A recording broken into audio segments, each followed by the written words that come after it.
Good morning! Kagising lang natin. Bali, second day namin ngayon. Pupunta kami sa may tidal wave yata yun. Sapsapan Beach. Ewan ko kung saan yun. Bali, nagpiprepared lang sila ng pagkain. Tapos maya-maya, punta na kami doon. Second day namin. Kasi bukas, ng madaling araw, alis na kami. Babalik kami ng Pampanga. Ito yung mga kasama ko.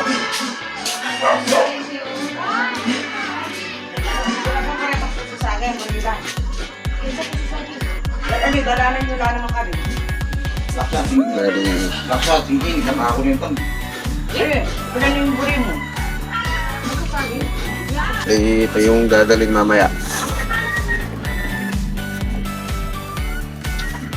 Punta ka ako na yun, yung tumbong. Ano yan? Akin na.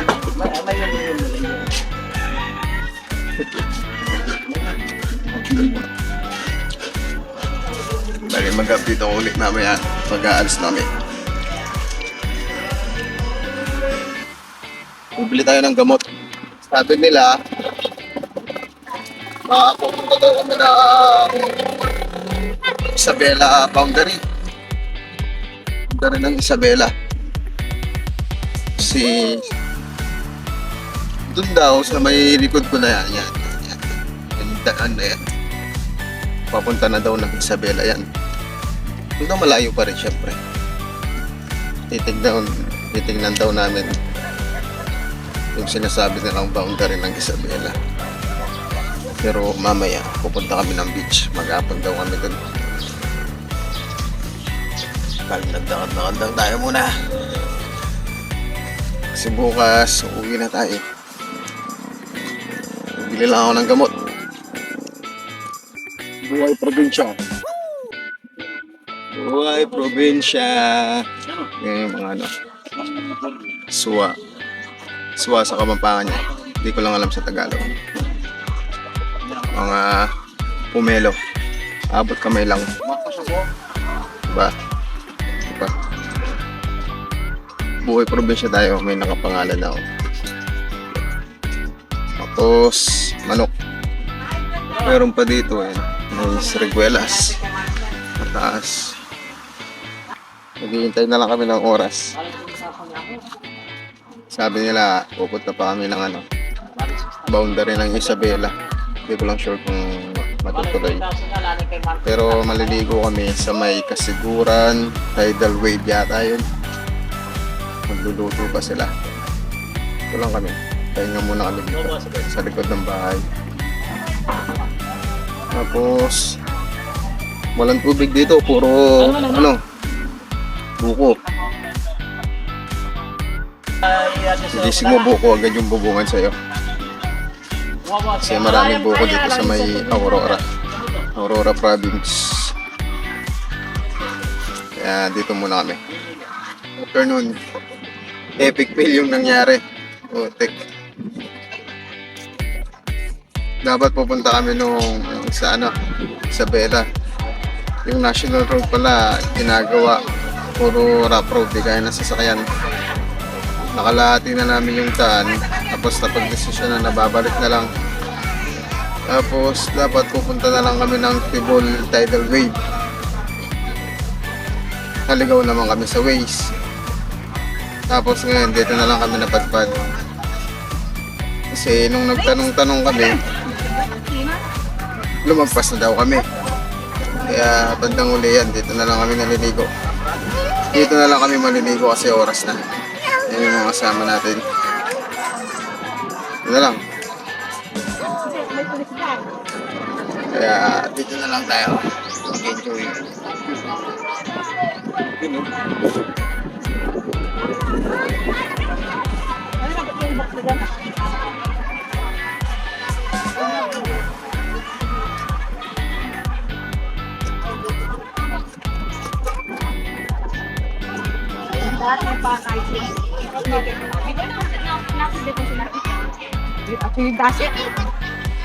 Kain muna kami.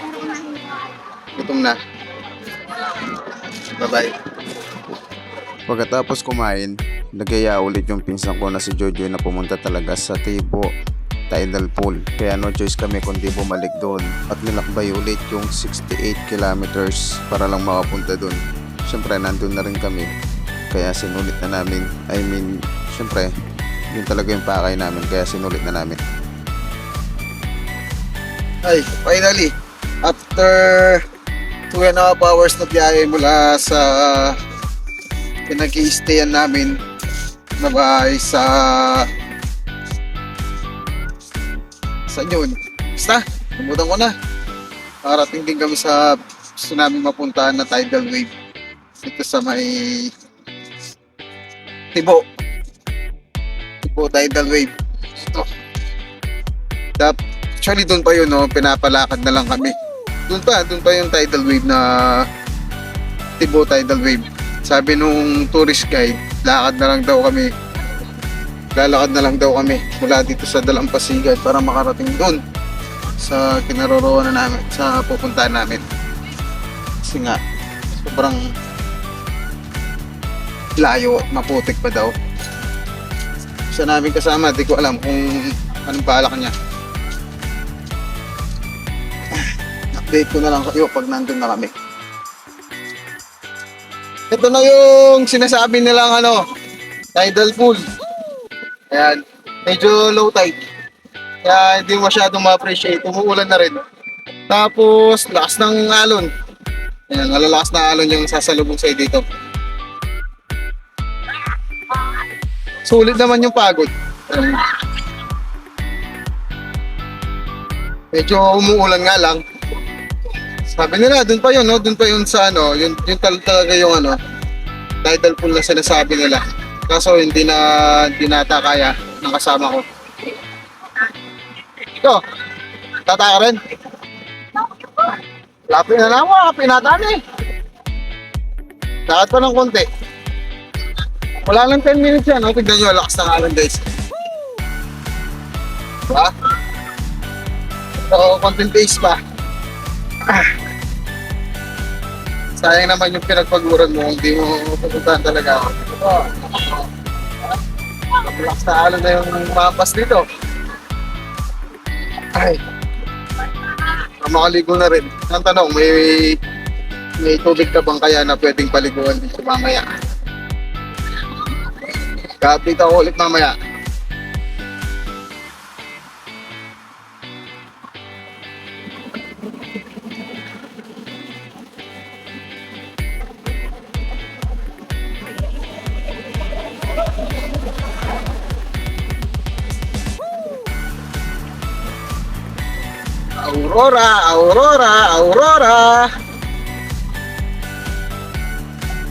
Aurora.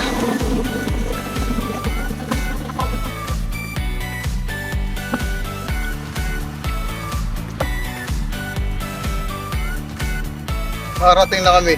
Low tide siguro kaya walang tubig. Yan yung ganyan pinupuntahan namin. Yan na yan. Isa prank. Nakapagod. Ito yung pinunta namin dito sa Aurora. Kasiguruhan. Isa prank. Kasi walang tubig. Siguro pag high tide. Kaso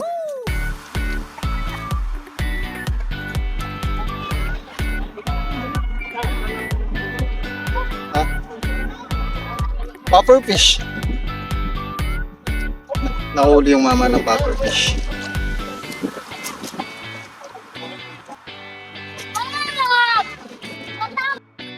Pabalik na tayo sa sasakyan, putek. Isa prank lang yung sinasabi nilang tidal wave. Naglalakad tayo, dala yung chinelas. Madulas, hindi pwedeng babasa, magsisira. Kaya naglalakad tayo ng nakatapak.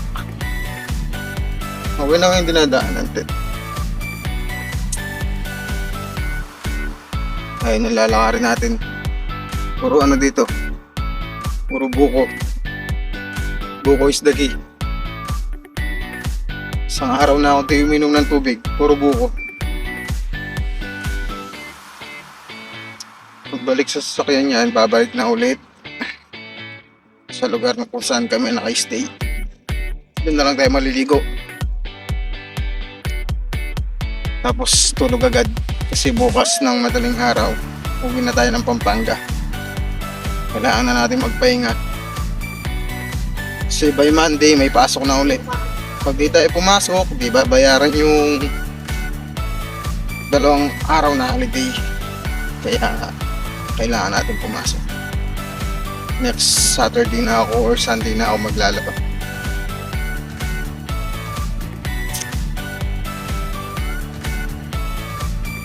Ay, pagod din ha. Wala kaming ginawa kundi bumiyahe ng bumiyahe. Lakas yung alon banda dito. Hindi ko lang alam kung magkikita yan dito. Hindi masyado magkikita yung ano. Yun, yung pinuntahan natin. Yung dinadaanan natin. Yung sasakyan, nandun pa. Iniwan na ako ng kasama ko. Iniwan na ako ng kasama ko, guys.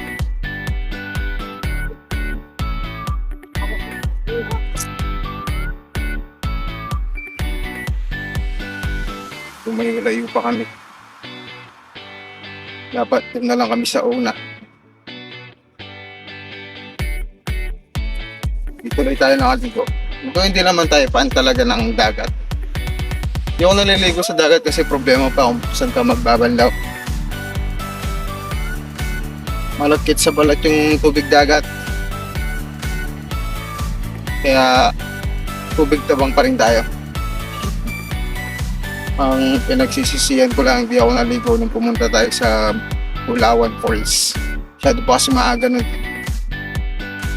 Kaya akala ko babalik kami dun, hindi na kami nakabalik. Babalikan ko na lang kayo mamaya. Malayo-layo pa yung lalakarin natin. Lapit na kami sa bahay. May dinaanan lang tayong police station dito sa lugar ng Aurora Police Provincial Office, Dilasag Police Station dito sa may Dilasag, Aurora. Kasi kahapon pumunta kami sa parang Hills. Nawala yung wallet nung kasama namin. Nandun lahat ng mga information niya, mga ID, lisensya. Ngayon pinablatter niya. Although pumunta na sila sa may parang Hills, IDs na lang yung hinahabol. Ngayon pinablatter. Nandito sila ngayon. Ayun. Nandito sila. Hihintayin lang natin sila. Hihintayin na lang tayo dito.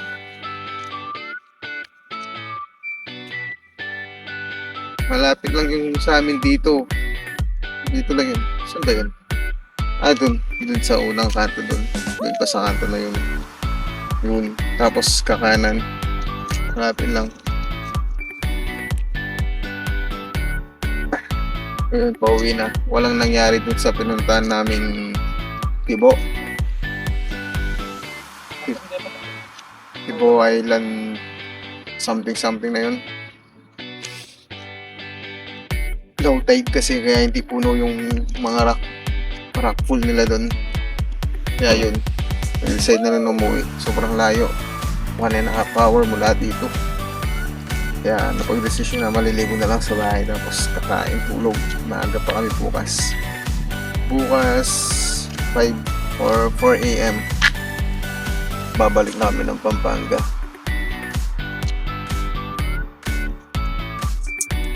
Nakakapagod.